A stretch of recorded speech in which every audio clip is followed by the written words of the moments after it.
আসসালামু আলাইকুম ভাইরা। কার কার মাছ ভর্তা খেতে ভালো লাগে? এই যে দেখেন আমার আম্মা মাছ ভর্তা বানাচ্ছে। মাছ ভর্তা, কার কার মাছ ভর্তা খেতে ভালো লাগে কমেন্টে জানাবেন। মাছ ভর্তা কিন্তু একটা অসাধারণ খাবার।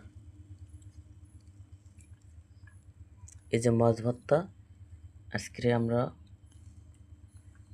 রাতের বেলায় মাছ ভর্তা দিয়ে খাবো। এটা আমার আম্মা বানাচ্ছে।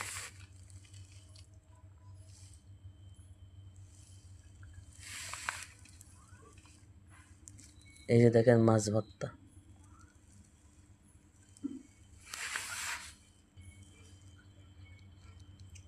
এই যে আমার আম্মা মাছ ভর্তা খাচ্ছে, দেখেন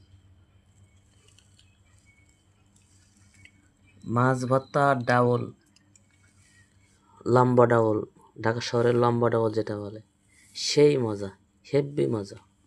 কার কার ভালো লাগে কমেন্টে জানাবে।